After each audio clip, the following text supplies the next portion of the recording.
Buenas tardes. A continuación les presentamos el caso del homicidio de Fabián Prado Hernández.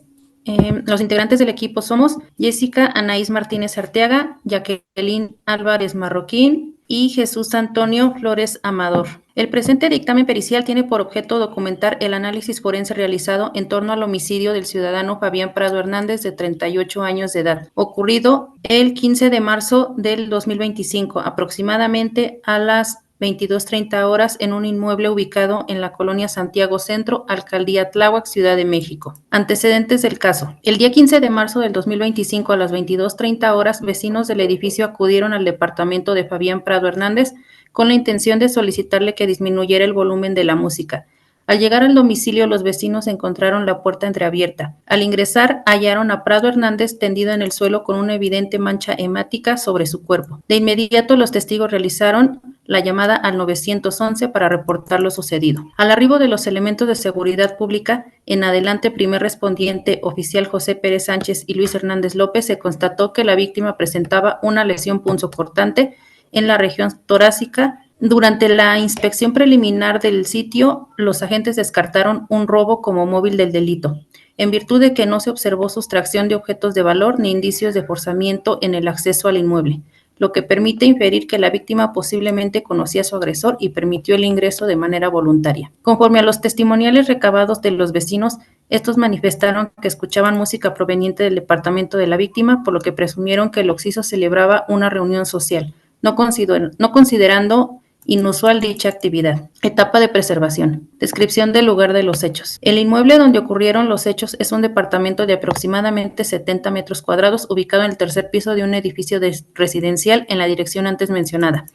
El departamento consta de 2 habitaciones, una sala, una cocina, un baño. El acceso principal es una puerta de madera que no presenta signos visibles de forzamiento. Al ingresar al inmueble se observan indicios de desorden en la sala y en el dormitorio principal. El cuerpo de la víctima se encuentra en posición de cúbito supino en el área de la sala, con una mancha hemática sobre la región torácica y acumulaciones de sangre en el piso, además de salpicaduras hemáticas en la pared adyacente y en el mobiliario. Se identifica un instrumento punzocortante con manchas presuntamente hemáticas a 1,5 metros del cadáver. Medidas de aseguramiento implementadas. Se estableció un perímetro de seguridad mediante la colocación de cinta delimitadora para restringir el acceso no autorizado al lugar del hallazgo. Se implementó un punto de control para el registro de todo el personal que ingresa y egresa del lugar de intervención conforme a los protocolos de cadena de custodia. Se procedió a la identificación y separación de los testigos que pudieron haber alterado la escena a fin de recabar sus declaraciones de manera individualizada. Condiciones ambientales del sitio. Iluminación artificial en áreas de sala y cocina, encendida al momento de la intervención pericial. Ventanas en posición cerrada con cortinas parcialmente abiertas. Temperatura ambiente 20 grados centígrados aproximadamente. Dato relevante para la determinación cronotanatológica. Documentación visual inicial. Se realizó fijación fotográfica desde múltiples ángulos previo a la manipulación de cualquier indicio u objeto. Se documentaron gráficamente las huellas visibles en el suelo y los patrones de manchas hemáticas. Se registró la ubicación exacta del arma presuntamente homicida y otros objetos de interés criminalístico. Medidas de resguardo de evidencia. Se implementaron protocolos de protección para objetos de alta sensibilidad probatoria, como un vaso con líquido, las prendas de la víctima y el dispositivo de telefonía móvil fracturado. Se evitó el contacto con el cadáver hasta el arribo del personal especializado en medicina forense. Se preservaron las marcas de calzado y cualquier otro indicio de valor investigativo. Etapas de procesamiento. Durante el procesamiento de la escena se realizó la identificación, fijación, levantamiento y embalaje de los siguientes elementos probatorios. Observación sistemática. La observación metodológica inicial de la escena del crimen se efectuó para detectar elementos de valor probatorio. Se constató la ausencia de signos de violencia en los accesos, lo que refuerza la hipótesis de que la víctima conocía al presunto responsable. Se identificaron diversos objetos de interés criminalístico, tales como un utensilio punzocortante de cocina, un recipiente con residuos líquidos y un dispositivo de telefonía móvil deteriorado en proximidad al cuerpo sin vida. Posición y descripción tanatológica. morfológica. El occiso se encuentra en posición de cúbito dorsal con extremidades superiores en abducción. Presenta una lesión punzocortante en región torácica con una profundidad aproximada de 5 centímetros. No se aprecian otras lesiones traumáticas evidentes en la superficie corporal. Descripción de las vestimentas. Prenda superior, camiseta de color negro, manga corta con mancha hemática en región anterior del tórax. Prenda inferior, pantalón de mezclilla color azul oscuro sin signos aparentes de forcejeo o deterioro atípico. Calzado, tenis de color blanco con manchas presuntamente hemáticas en la región de la suela. Accesorios, reloj de pulsera en extremidad superior izquierda en aparente estado de conservación. Búsqueda técnica de indicios. Los peritos realizaron una exploración exhaustiva del inmueble examinando todas las áreas potenciales donde pudieran localizarse elementos de valor probatorio para la investigación, identificando los siguientes. Elementos probatorios localizados. Durante la intervención pericial se ubicaron diversos elementos con potencial valor probatorio en la investigación. Principales indicios recolectados fueron instrumento punzocortante, utensilio de cocina de uso doméstico con hoja metálica de aproximadamente 20 centímetros de longitud. Se observan manchas de características hemáticas que sugieren su posible utilización en la agresión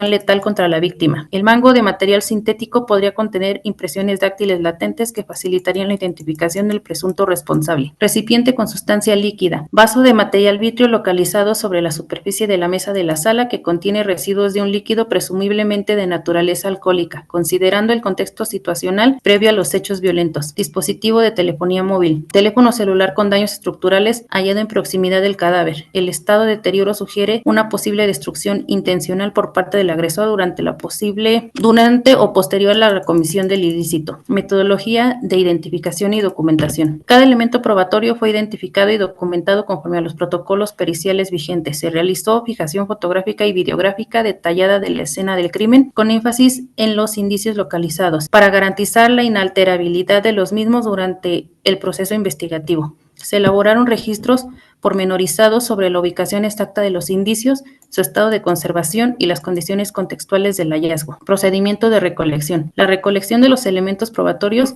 fue ejecutada por personal especializado en criminalística de campo. Los indicios fueron levantados con técnicas que minimizaron el riesgo de contaminación o pérdida de material sensible. Los objetos de mayor relevancia probatoria fueron asegurados y remitidos al laboratorio forense para su análisis especializado. Técnica de embalaje. Cada uno de los indicios recolectados fue embalado en contenedores específicos que garantizaron su preservación e integridad probatoria. El instrumento punzocortante fue protegido con material aislante y depositado en un recipiente para evidencias. El vaso con sustancia líquida fue sellado herméticamente en un contenedor para análisis toxicológicos y el dispositivo móvil fue resguardado en una bolsa antiestática para evitar alteraciones en la información digital almacenada. Metodología de sellado y etiquetado. Posterior al embalaje técnico de los indicios, se precedió al sellado oficial de cada contenedor para asegurar su inviolabilidad y prevenir manipulaciones no autorizadas. Se implementó un sistema de etiquetado detallado, consignando la tipología del indicio, fecha y hora de recolección y ubicación precisa del hallazgo. Las etiquetas incluyeron la identificación del perito responsable y toda información relevante que garantizara la trazabilidad de los elementos durante el proceso judicial. La etapa de traslado, el agente del Ministerio Público adscrito a la Fiscalía de Homicidios ordena mediante oficio el levantamiento del cadáver para su traslado al Instituto de Ciencias Forenses, donde se practicará la necropsia médico-legal correspondiente para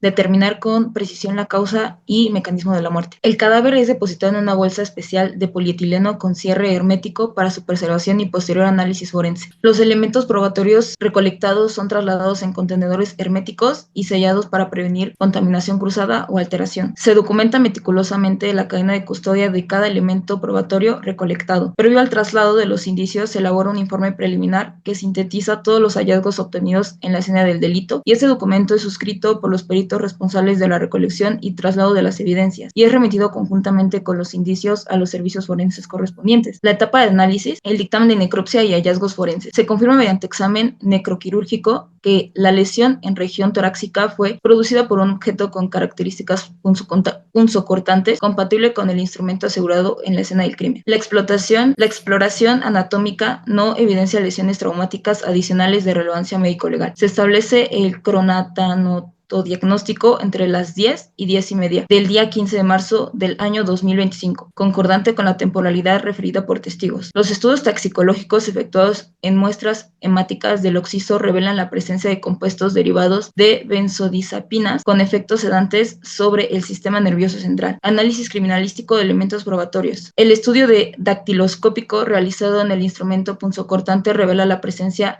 de impresiones que no corresponden a los patrones dactilares de la víctima. El análisis químico del líquido contenido en el recipiente vítreo determina la presencia de etanol mezclado con sustancias de tipo benzodiazepínico. La extracción forense de datos del dispositivo móvil permite el acceso a comunicaciones como llamadas y mensajes que podrían tener valor probatorio en la investigación. El análisis químico de las sustancias pulvurentas hallada en la escena confirma que se trata de clorhidrato de cocaína. También se verifica que las llaves encontradas corresponden a un inmueble ubicado en un edificio en las inmediaciones del lugar de los hechos. Las diligencias de investigación complementarias. La revisión de los sistemas de videovigilancia del edificio permiten la visualización de un sujeto con prendas que dificultan su identificación. Abandonó el inmueble aproximadamente a las 10:20 horas. Durante las entrevistas realizadas se identificó un sujeto de nombre Alejandro, quien admite haber estado en el lugar de los hechos, aunque niega su participación en el homicidio. La consulta a bases de datos institucionales revela que Alejandro cuenta con antecedentes penales por delitos relacionados por conductas violentas. La intervención autorizada en el domicilio vinculado con las llaves encontradas permite la localización de elementos probatorios adicionales. Todos los indicios recolectados en la escena de crimen y durante las diligencias complementarias son debidamente registrados en el Sistema Informático de Gestión de Evidencias de la Fiscalía General de Justicia. Se asigna un número único de caso a la investigación, bajo el cual se catalogan todos los elementos probatorios relacionados con el homicidio de Fabián Prado Hernández. Los indicios biológicos son almacenados en cámaras de refrigeración a temperatura controlada para evitar su degradación, mientras que los elementos no perecederos son conservados en contenedores herméticos en la bodega de indicios con acceso restringido. Se implementa un sistema de registro digital y físico que documenta cada acceso a los indicios, incluyendo fecha, hora, identificación del personal autorizado y motivo del acceso. Se establecen periodos de revisión periódica del estado de conservación de los indicios, especialmente de aquellos de naturaleza biológica o susceptibles de degradación. La documentación relacionada con la cadena de custodia se archiva tanto en formato físico como digital, con respaldos automáticos para prevenir pérdidas de información. Etapa de presentación de juicio. Se prepara un informe pericial integral que sintetiza todos los hallazgos relevantes obtenidos durante las etapas de procesamiento, análisis y diligencias complementarias. Se elabora representaciones gráficas, incluyendo reconstrucciones tridimensionales de la escena del crimen para facilitar la comprensión espacial de los hechos por parte del tribunal. Peritos intervinientes se capacitan para la exposición clara y técnica de los hallazgos ante el órgano jurisdiccional, anticipando posibles cuestionamientos de las partes procesales. Se organizan los elementos probatorios de manera cronológica y temática, estableciendo nexos casuales entre los distintos indicios y relevancias para la determinación de verdad histórica de los hechos. Se preparan informes periciales complementarios que refuerzan las conclusiones del dictamen principal, abordando aspectos específicos como la mecánica de hechos, la trayectoria del arma homicidia y el análisis toxicológico. Se realizará un ensayo previo a la presentación pericial, simulando un interrogatorio y contrainterrogatorio para fortalecer la exposición de los resultados ante el tribunal. En conclusión, con base en la totalidad de los elementos probatorios recabados durante la investigación criminalística, este órgano pericial da las siguientes conclusiones. Los estudios toxicológicos practican en muestras biológicas de la víctima revelan que la presencia de benzodiazepinas, lo que sugiere que Fabián Prado Hernández pudo haber sido sometido a un estado de indefensión mediante la administración no consentida de sustancias psicotrópicas previo a la agresión. El análisis dictanoloscópico realizado en el instrumento punzocortante y otros elementos de la escena del crimen evidencian y participan de al menos un sujeto distinto de la víctima, cuyas impresiones dactilares no corresponden a los del occiso. Los testimonios que documentan una discusión previa entre la víctima y el sujeto identificado como Alejandro, aunado al hallazgo de sustancias sedantes en el organismo del occiso, robustecen la hipótesis de un homicidio con predeterminación, alevosía y ventaja. La localización de cocaína en el lugar de los hechos sugiere que posibles vínculos del homicidio con actividades relacionadas con el consumo o comercialización de sustancias ilícitas, circunstancias que deben ser profundizadas durante la investigación. Se ha identificado un segundo inmueble potencialmente vinculado con los hechos delictivos, el cual será objeto de una inspección pericial exhaustiva para la búsqueda de elementos probatorios adicionales. Con fundamento en los indicios recabados, se ha solicitado un orden de aprehensión contra el sujeto identificado como Alejandro y se continúa con la práctica de análisis genético para confirmar científicamente su participación en el homicidio. La escena del crimen permanece bajo el resguardo policial hasta la conclusión de todos los procedimientos periciales necesarios para el esclarecimiento integral de los hechos. El presente dictamen se emite con estricto apego a los protocolos de investigación criminalística y a los rectores de la cadena de custodia para los efectos legales que haya lugar.